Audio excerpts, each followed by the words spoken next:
So one of my favorite books in the Bible, because I think it's just so fascinating, is the book of Ecclesiastes. Just because the way that Solomon, who writes this, Solomon also writes the book of Proverbs, but he writes the book of Ecclesiastes. It's kind of like pessimistic. It's really interesting what he does with it. And scholars believe that Solomon, when he's writing this book, he's actually at the end, not the end of his life, but when he's an older guy and he's just looking back on his life and just recounting and thinking about and reflecting on the things that he's learned and he's experienced. And so it's a really fascinating read. But I want to talk about something that he wrote in there. And he talked about this in Ecclesiastes, that there is a time for everything. There's a time to laugh, there's a time to be sad, there's a time to fight, there's a time to have peace. There is a time for everything in our life. And I think we are in a season right now, as we are leaving the summertime, which is a rhythm of, hey, relaxation and taking some time to replenish our souls and to reconnect with family and to go camping or hiking or whatever it is that you do. We do a lot of that in the summertime, where we get to take a time to kind of downshift in gears and have a ton of fun maybe on the way.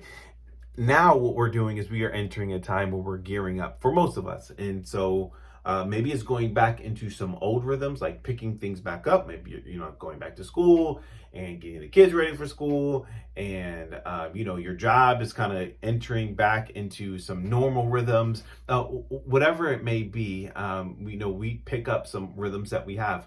But also, a lot of times, this time of year for many of us can mean that there's new rhythms. Maybe you're going to high school for the first time, or maybe you are going to college. You're going to be a freshman in college this year, or maybe you're done college and you're just starting a new job at post graduation, or maybe you're the parent that's sending these kids, these students, into these different areas of life. But whatever it is, there are new rhythms that are starting in our life, and at times it can be really, really scary.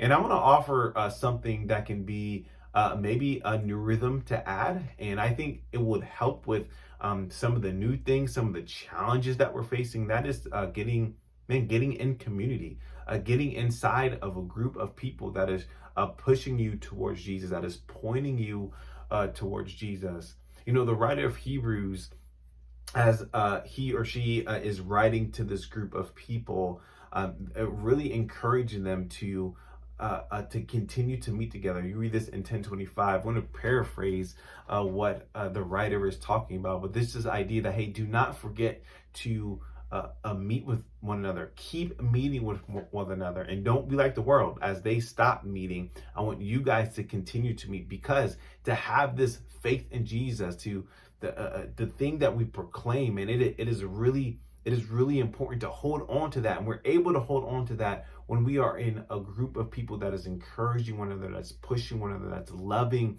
and supporting one another. And I think that we all have this available to us even to this day. We have a lot of groups that are starting here at Central. A lot of groups that were on break, that are in August, are going to start kicking back off. And would really, really encourage you to consider, what does it look like for me to take my next step in my faith journey by getting around people that are trying to figure out, what is Jesus calling us to do. I think as we're all trying to figure out, God, what are you asking of me? What are you calling me to do? And inside of a group setting, a small group setting, that can be where, you see Jesus really show up in the lives of yourself and the life of the people around you. So I'd really encourage you to consider, what does it mean for me to hop into a group? Now that could be a hard ask, because that may mean rearranging some things in your life, rearranging some priorities, rearranging some scheduling conflicts about, hey, what is it like for me to really step into this rhythm of meeting with people that are pointing me to Jesus, and that I'm pointing to them in Jesus as well. So I would love for you to hop into a group. Each weekend, we're going to have people at tables right in the lobby, and they're going to help you get involved into a group. And we have a group for every person. Everybody no matter what age, no matter what stage you are, there is a group for you here at Central. And so there's a ton of groups. I can't go through them all right now, but I'll love to talk to you on Sunday about it. Or if you just want to look at the website, you can do that as well. But we'll love to have a conversation with you about it as well. And so, man, again, my encouragement to all of us to consider, hey, what are the rhythms of my life? What is it time for me to do? What is it time for me not to do? And as we consider and continue to go through this, what we call our fall semester of ministry, which I'm so excited about because there's so many cool things I know God is going to do. I'm so excited to see what God does in the lives of the people that attend this church and for people who are not yet a part of us, who aren't yet a part of the kingdom of God.